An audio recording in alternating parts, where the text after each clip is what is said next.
Hi, everyone. It's Stephanie with the patient story again. This is video 2 with Nina, who just got done talking about how she got into, getting the diagnosis and all those first days of tests and waiting. So, Nina, thank you for all that. This video is now about the actual treatment. And we just left off where you were saying the bone marrow biopsy was really critical in determining the treatment path, right? So, the main sort of decision was, do we do R-CHOP? Or do we do the more intensive, longer sort of chemo of our epoch? And tell us what the decision was. And also, did you feel like you participated in making the decision with your oncologist? Yeah, so after my biopsy, they did see that I didn't have a double marker. So R-CHOP was definitely the first, um, going to be the first 3 chemotherapy treatments I went through. Now, after those first 3, if I wasn't showing any improvement, I would then move on into our epoch. But for the first kind of starting factor, this was the frontline form of treatment. And I didn't have much of a say on that, given it is a less intensive in terms of the amount and time length of chemotherapy infusion. I obviously wanted to start there instead of doing something more intensive.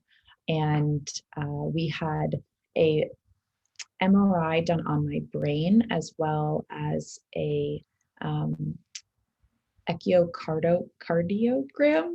I'm saying that completely wrong. It's your heart. Echocardiogram. Yep. Yes.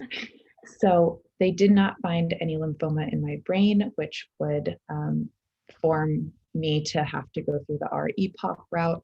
And everything was set to go in terms of my heart condition. So I don't have a heart condition.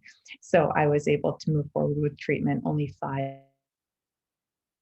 out my diagnosis. You cut out there a little bit. You said, so you were able to go through your treatment and then it kind of cut out. Can you repeat that? Yes. So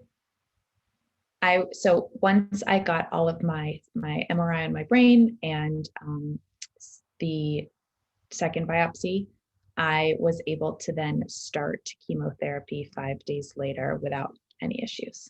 Okay, great. 5 days later. And that's actually a great point because a lot of times I think we expect, okay, so you told me I have cancer for you, stage 4, DLBCL, let's go. But depending on your blood counts, depending on, other things, the echocardiogram, the tests, they may not let you go right away. So, it Yeah. just depends on your individual situation.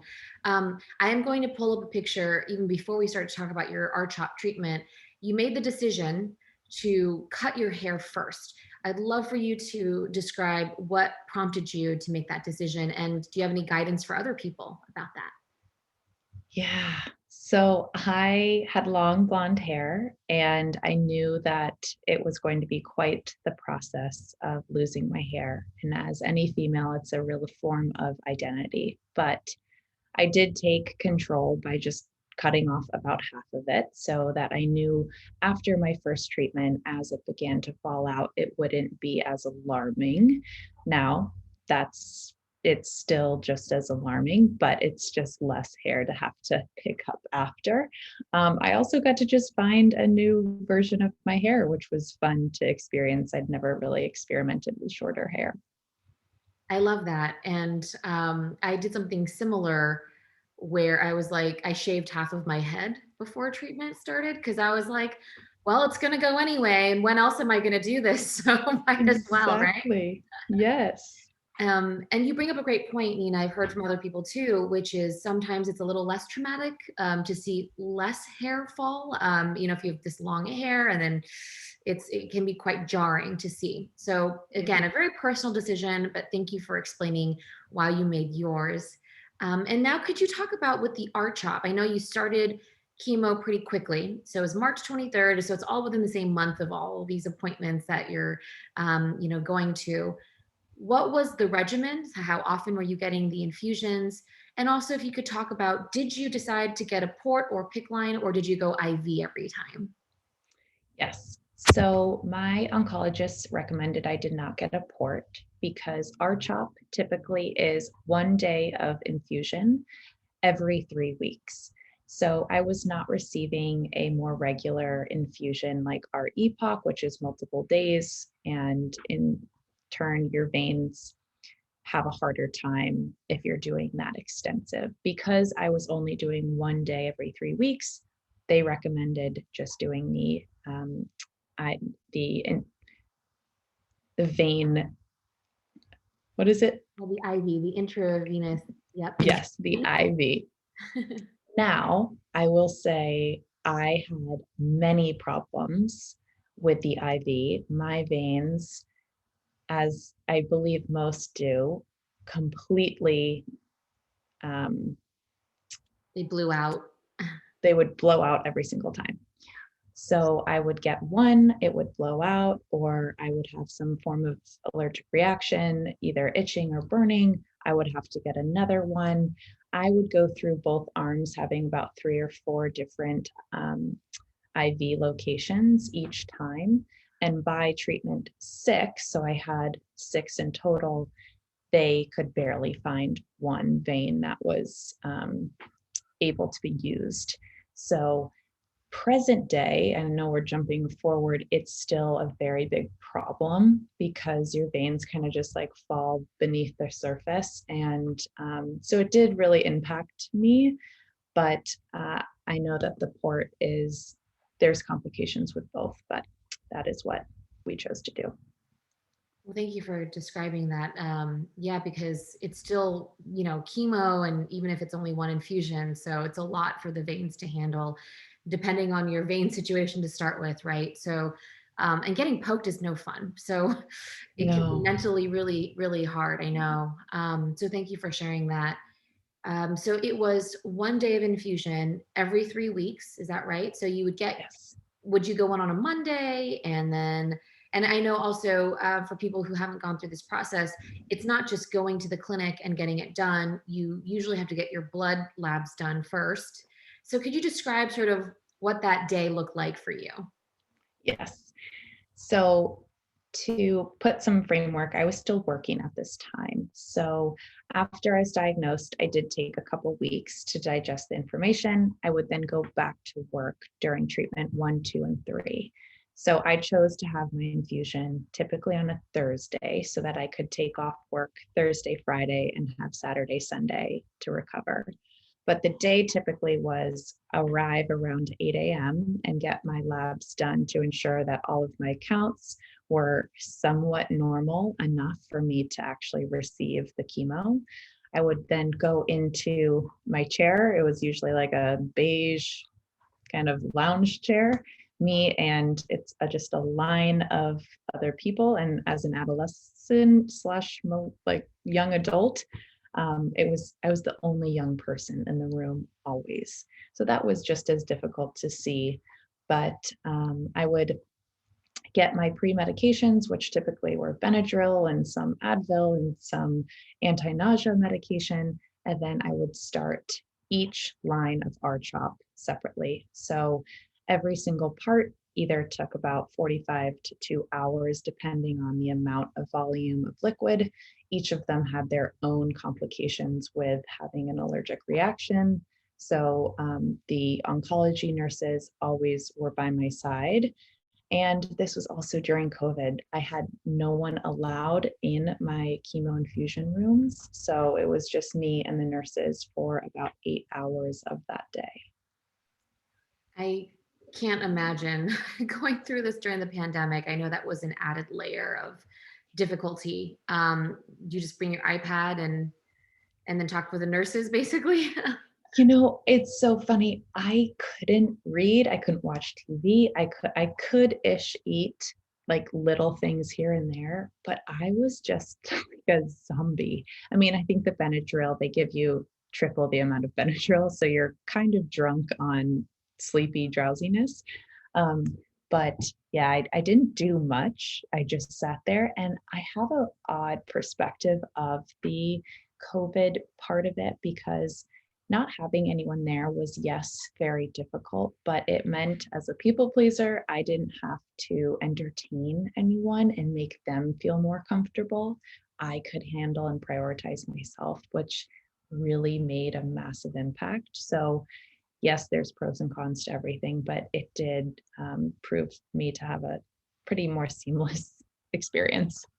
I love that you brought that up because we hear so many times actually that the person who's the patient is a people pleaser, and wants to entertain. So if people are visiting with, it's like, are you okay? I don't want you to be bored. I don't want to be a burden on you. Yes. And so drawing boundaries for yourself. So for you in your situation, you didn't really have a choice, right? COVID made that decision for you. But for people who, hopefully once the world opens up again, are allowed to have visitors, you have to take the onus on to say, today I can't. Today I need it to just be me, right? And Yes. that's sort of the takeaway I'm hearing is that was the pro. So I'm so glad you highlighted that. Yeah, the part of getting the infusion and not having people was totally doable. Now, not having family members during pivotal decision-making processes, that was not ideal. I would have to call them in as I was in the doctor's office and get feedback via a phone versus having them sitting there in real time making decisions. So there are absolutely pieces of the puzzle that were more helpful than others, but my oncology doctor, as well as the nurses, made sure everyone was very up to speed with communication. Perfect. And were you at Langone? In New York at this time, or were you at Penn? I was getting all treatment done at Penn Medicine. Perfect. Okay. And that allowed you also to be near home, right? To be at Yes. home with your, okay, that's great. Yeah. And we will talk about caregivers later. So don't let me forget about that. But I do want to talk about side effects. We can start with hair loss just because that's the biggest one, I'm going to pull up a picture of the day you shaved your head. So just walk us through, did you start to see the hair fall out first before you decided to shave your head? And also, some people don't realize this, but it can be painful actually sometimes when the hair is going. So if you could just sort of describe what you remember, that would be wonderful. Yeah. So I started to feel the sensation of pain, like you just said. And it took about a week after my first treatment for me to feel this sensation. And I let my hair naturally fall out for about a week and a half before I decided to take control and shave it. So I very much did see the hair falling out in large clumps. I would refrain from brushing just because of how much would come out. And I documented actually a lot of videos of me just talking about my experience and how it felt, and actually showing the hair and being really vulnerable about the experience. But it allowed me a space to share the honest truth and have people see a side that for a lot of females, they either don't discuss because it's really hard, or they're afraid or ashamed of it. And this really did allow me that safe space. Thank you for bringing that up, and thank you for being vulnerable and sharing that with people. We'll talk about your social media presence in the third video, which I'm really excited to talk about. But I will say personally, I was one who fell into that camp of, I guess, shame. I still to this day have not really been that public. I actually don't think I took pictures of me bald. Maybe there were like a couple. It was almost Mhm. this thing where I thought, I don't want this to define me and don't want people to remember this. But I love that there are so many different approaches that you can take with this. And for you, it was empowering to say, this is me in my most vulnerable state, right? And sharing it sounds like it empowered you. Oh, it made me feel invincible. And I will say beauty and having the exterior part of a female's beauty is extremely difficult. And once that is taken, that identity is taken from you, um, you really rely on people to help validate that internally, not just externally, that you are loved, that you are worthy. and losing hair and losing that feminine aspect, what allowed me to get through that was the love and almost validation from hundreds, if not thousands, of people saying, you are glowing with or without hair. And that type of inspiration from others allowed me to cultivate that inspiration for myself. Oh, that is so powerful. And I actually got a little emotional hearing you talk about that. So thank you for highlighting what can be, less intuitive, but actually going that route, being vulnerable, almost exposing yourself to the world and saying, look, this is me, here I am. And and then being like, oh, they still love me. I'm still beautiful to them. Like that's very brave, I think. So very inspirational, Nina. Um, so, as we as we talk about this, and I'll pull up some more pictures, I know there are a lot of other side effects that had to be dealt with or managed through. So, if you could laundry list the side effects you experienced, and whatever guidance you have for people on how you were able to get through them, or lessen or prevent the side effects, would be very helpful. Yeah. So the biggest and the most known is nausea. And after my first infusion and into my last, I would have about 72 hours of extreme nausea. This was pretty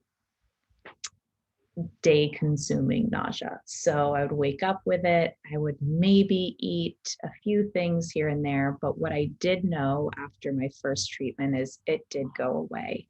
Now, some people are not as fortunate to have that nausea go away naturally. I did have that. So I was able to actually get back into full appetite and energy by about week number 2 after each infusion. And so, what helped me the most with my nausea was having some form of exercise. And I know that seems counterintuitive, but it stimulates your appetite, it gets you out in fresh air, and really just the whole effect of having some kind of movement in your body is exactly what it is craving. So that was a huge piece of it. And then the second was a lot of liquid calories. I got really into smoothies and making things with green juices, protein powders that were vegan and very synthetic free. And this is how I was able to maintain my weight, which if I had dipped any lower in weight, I probably wouldn't have been able to receive chemo, which would extremely hurt my chances of survival. So the nausea was the first. The second, just being a lack of energy. And that is very difficult. I use sleep as my weapon of choice and was not ashamed of it. But every day, incorporating movement and good nutrition allowed me to really kick that energy into high gear. And I did not have neuropathy, so I did not experience any numbness in my fingers and toes, which is actually a very lucky non symptom that I experienced.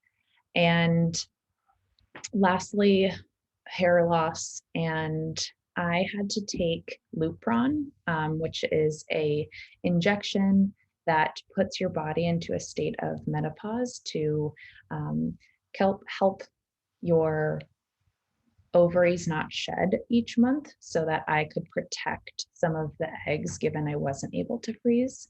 So this made me have the worst hot flashes and mood swings. So that on top of just feeling shitty already was not ideal, but I was able to manage those to the best of my ability. Wonderful. I remember those hot flashes, taking on or putting on the jacket, taking it off, sweating and all that stuff. Having the windows fully down or like, give me every blanket you That's have. right. That's right. It's like woof, one side to the other, just polar responses, along with the mood swings. But Yes, did you have any of the mucositis, which is the mouth sores or anything like that? I Wow. didn't. Right. Okay. Perfect. No. So it was really nausea and the fatigue, and then because of the Lupron, the menopause, the hot flashes, right? Yes, Okay. that was about it. Is there anything else you want to tell people about managing side effects before we move on? Yeah, I actually have the biggest one, which no one talks about, and the side effect of your mental health. Um, People talk about physical side effects all day long, but it really takes your mental health to be as strong as possible during this time. And it is something that is lacking in oncology and elsewhere in our entire world, if we're being honest. But I bring it up because it needs to be a focus for every patient to highlight the importance of your mental health during this time. And how I counteracted that or helped mitigate some of the negative stories I told myself was through meditation. I had been practicing before I was diagnosed, and I made it a daily ritual to have a 15 to 20-minute meditation where I actually just sat in my thoughts. And again, it seems counterintuitive, but it ended up being a massive way for me to befriend some of the scariest things that came up and help tell the stories that I was manifesting, that it wasn't true and that I was going to get through this. I love that also because it's like you're leaning into it, right? You are, some of the pain that we experience in life is because of the resistance that we put up instead of sort of embracing it, investigating it. So I hear that for you, what helped you a lot with the mental health portion was letting yourself go there so you could Yeah. process things and not have to be, oh my gosh, I'm so afraid, because a lot of that buildup can be what is so taxing on us mentally. So that's beautifully said. Actually, before we shift to, I know I was going to save the nutrition and exercise and how it impacted your success for the last video, but you did talk about it already. So is there any other tip you have for people? I heard you did a lot of the greens and the juices, and then Yeah. exercise, movement. Any last thing you want to say about that and how you felt it really helped you with the side effects? Yeah. So I met with a nutritionist who said the only thing you need to focus on is eating food. I don't really care what you eat, but eat it. And I took a different approach, which I really think was a massive part of my success, which was taking sugar and heavily processed carbs and flours out of my diet. And this is just a kind of universally known thing that these types of foods are not wonderful, especially given for inflammation and with cancer. So, my main goal during this process was to consume whole, natural, organic foods that made me feel full and energized. And this was a part of my own undertaking, but it was something that my entire family got behind and supported me with, which allowed me to have success and stick with it during the course of my 6 treatments. Wonderful. And by the way, in terms of movement, I like the movement outdoors. The picture that we're seeing is you were in between treatments and you made it out to the beach. You're like, forget me just being on the couch or the bed. I'm Oh, getting yeah. out there. Yes, the ocean, what I say is my ocean is my lotion of healing. I think sunshine and water, as well as just being in nature, are three of the most powerful forces. And I'm not some woo woo person who is hippie. This is just like purely my brain was better. My mental health, my physical health was better when I did put myself in environments that made me feel energized and healthy. Absolutely. 100%. That's one regret that I have for my time was I don't think that I got out there enough, and I didn't move around enough. And so, you do what you can. And I think the worst thing is to then guilt Exactly. yourself. But I think it's great that you're bringing up the importance of sunshine, fresh air. I love it. Ocean is your lotion. That's so easy to remember. Gonna have to Yes. keep that one for myself for later. Wrapping this part of it up, I'm going to bring up a photo too of the last day of treatment, and then there's another one where it was the day you found out you were in remission. For the last day of treatment, how did it feel, to be able to wrap it up? And Mm. I know it was before you heard the words you're in remission, so it wasn't quite the closing, but yeah, just any guidance for people on how you make it all the way through and and what that day was like? Yeah. That day was very emotional. I again was by myself on treatment number 6, and I was so proud of myself. I was so proud of what I just endured and what my body just did.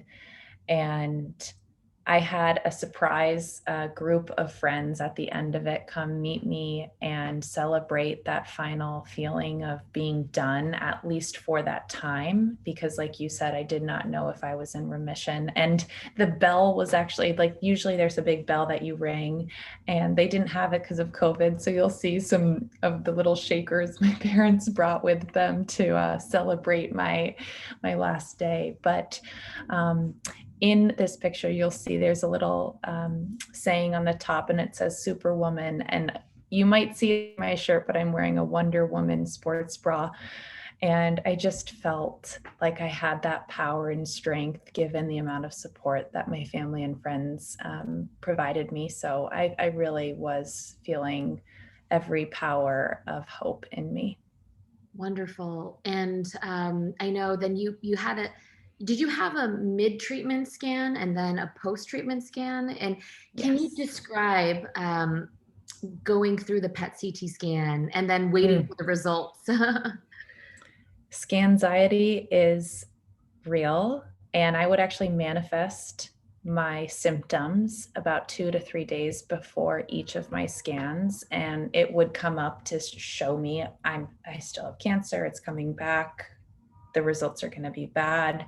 I would have night sweats because of my anxiety, I would have full body aches, I would have chest pain, so everything I had experienced, I felt right before each of my scans. So I share that because it is so important to just let each step happen as it is and to really take into account that your body can do crazy things. And my midway scan was amazing. They showed huge progress, even though I was having those weird symptoms. Similarly, at my end scan, I was like, well, it's all back. I have every symptom, and it wasn't there. So there's hope even when you're not feeling like there is. And I know that's something so many people are just need to hear, right now, today. So Yeah. I'm going to pop up another photo.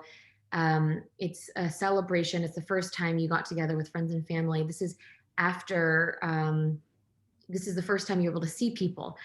So can you Yes. describe, and then the next photo is the day you found out you were in remission. So I'd like to sort of lump that together. Um, can you describe the day that you learned you're in remission? And then, we'll talk about the transition into sort of survivorship after that. Perfect. So, yep, I got to see my family. Well, I got to see my friend group for the first time after my treatment had ended. And I gave myself a few weeks to recover and went out to Montauk with about 15 of my closest friends to celebrate.